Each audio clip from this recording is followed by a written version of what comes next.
అధిక దిగుబడుల కోసం విచ్చలవిడిగా రసాయన ఎరువులను కుమ్మరించడం వల్ల దిగుబడి సంగతేమో కానీ భూభౌతిక స్థితి దెబ్బతిని నేల సారం క్షీణిస్తోంది. దీనివల్ల భూమిలో భాస్వరం నిల్వలు పెరిగిపోయి మొక్కలలో సూక్ష్మ పోషక లోపాలు బయటపడుతున్నాయి. అలా జరగకుండా సేంద్రియ జీవన ఎరువుల వాడకం పెంచడం వల్ల రైతుకు ఖర్చు తగ్గడమే కాదు, భూసారం పెరిగి మేలైన దిగుబడులను పొందవచ్చు. జీవన ఎరువుల్లో నత్రజనిని స్థిరీకరించేవి, భాస్వరాన్ని కరిగించేవి ఉన్నాయి. నేలలో స్థిరపడిపోయి ఉన్న భాస్వరాన్ని చలన స్థితిలోకి తెచ్చి మొక్కలకు అందుబాటులోకి తెస్తుంది పాస్పోబాక్టర్ అనే జీవన ఎరువు. అసలు భాస్వరం జీవన ఎరువులు ఎలా వాడుకోవాలి, వాడకం ఏ విధంగా ప్రయోజనకరం అనే వివరాలను తెలియజేస్తున్నారు ప్రొఫెసర్ జయశంకర్, తెలంగాణ రాష్ట్ర వ్యవసాయ విశ్వవిద్యాలయం నాగర్ కర్నూలు జిల్లా Palem Krishi Vigyan Kendram program coordinator doctor T Prabhakar Reddy.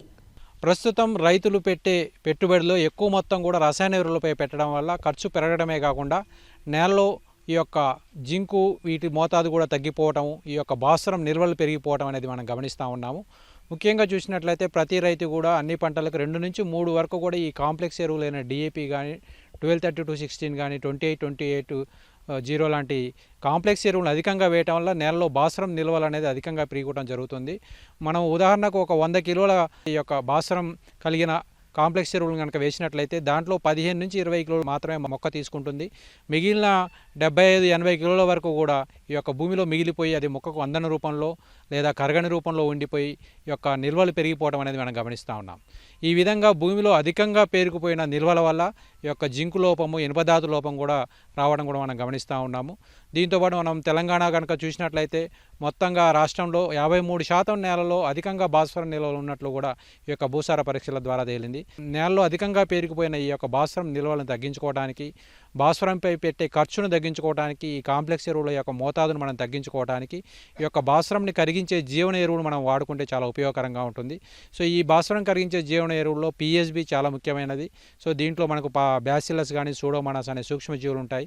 ఈ సూక్ష్మజీవులు నేలలో అధికంగా ఉండే భాస్వరంని కరిగించి మొక్కకు అందని రూపంలో ఉండే భాస్వరంని కరిగించి మొక్కకు అందే రూపంలోకి మార్చి అందజేస్తుంది. కాబట్టి ఇక్కడ మనం యొక్క రసాయన ఎరువులు ఒక 25% తగ్గించుకున్నప్పటికీ కూడా ఎలాంటి దిగుబడిలో ఎలాంటి తేడా లేకుండా మనం ఖర్చు తగ్గించుకొని ఇక దిగుబడి పొందే అవకాశం ఉంటుంది. కాబట్టి తప్పనిసరిగా ఈ యొక్క భాస్వరం నిల్వలను తగ్గించుకోవడానికి ఈ యొక్క జీవన ఎరువులు వాడుకోవాల్సిన అవసరం ఉంటుంది.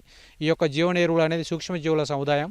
ఈ యొక్క జీవన ఎరువులు నేలలో ఆమ్లాలను, ఎంజైమ్లను ఉత్పత్తి చేసి ఈ ఎంజైమ్లు ఆమ్లాల ద్వారా ఈ యొక్క కరగని రూపంలో ఉండే భాస్వరంని కరిగించి మొక్కకు అందేలా చేస్తుంది. కాబట్టి సో దీన్ని మనం విత్తన శుద్ధి రూపంలో కానీ, నేలలో డైరెక్ట్గా చల్లుకోవడం రూపంలో కానీ, లేదంటే నేలలో నారును ముంచి నాటుకోవడం ద్వారా ఈ 2-3 పద్ధతుల ద్వారా మనం ఈ యొక్క మొక్కకు అందించినట్లయితే చాలా వరకు నేలలో అధికంగా ఉండే భాస్వరాన్ని కరిగించి మొక్కకు అందజేసే విధంగా ఉంటుంది.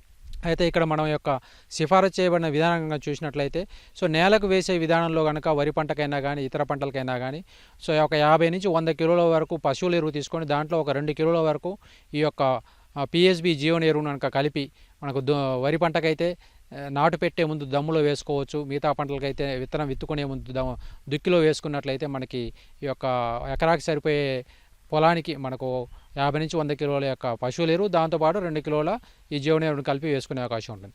అదే విత్తన శుద్ధి కనుక చూసినట్లయితే ఒక ఎకరాకు సరిపోయే విత్తనానికి 200 గ్రాముల ఈ యొక్క పిఎస్బిని కలిపి విత్తన శుద్ధి చేసుకోవచ్చు. ఈ విత్తన శుద్ధి చేయడానికి ముందు ఈ యొక్క విత్తనాన్ని బెల్లం ద్రావణంతో పట్టించి తర్వాత ఈ యొక్క జీవన ఎరువును కలిపి కనుక మనం విత్తన శుద్ధి చేసుకున్నట్లయితే సో ఇది కూడా డైరెక్ట్గా భూమిలోకి వెళ్ళి నేలలో ఉండే అధికంగా ఉండే భాస్వరాన్ని కరిగించే అవకాశం ఉంటుంది.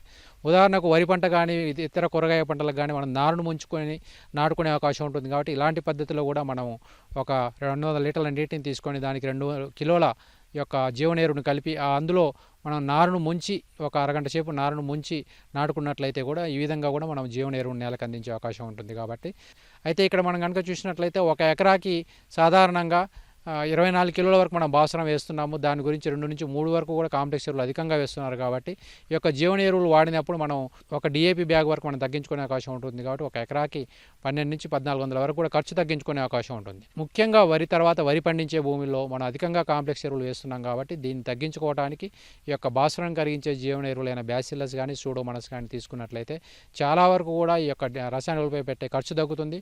ఈ యొక్క జీవన ఎరువు యొక్క ఖర్చు కనుక మనం చూసుకున్నట్లయితే 1 kg కేజీ జీవన ఎరుకు 100 రూపాయలు మాత్రమే అవుతుంది. 1 ఎకరాకి 2 ప్యాకెట్లు అంటే 200 రూపాయలు మాత్రమే అవుతుంది. కాబట్టి ఈ 200 రూపాయల జీవన ఎరువుతోటి మనం 1400 రూపాయల ఖర్చు అయ్యే డిఏపి ఎరువుకు సమానంగా మనం భాస్వరాన్ని కరిగించుకొని భూమిలో కరిగించుకొని మనం మొక్కకు అందజేసే అవకాశం ఉంటుంది. కాబట్టి తప్పనిసరిగా ప్రస్తుత పరిస్థితుల్లో వరి తర్వాత వరి పండించినా లేదా వరి తర్వాత ఇతర పంటలు పండించినా కూడా నేలలో అధికంగా వేసిన ఈ కాంప్లెక్స్ ఎరువులతో కూడుకొని ఉన్న ఈ భాస్వరాన్ని మనం గనక కరిగించి నేలకు అందించడం ద్వారా ఖర్చును తగ్గించుకోవచ్చు, నేల యొక్క భూసారాన్ని పెంచుకోవచ్చు. దాంతోపాటు జింకు ఇనుపధాతు లోపాలు కూడా తగ్గించుకునే అవకాశం ఉంటుంది.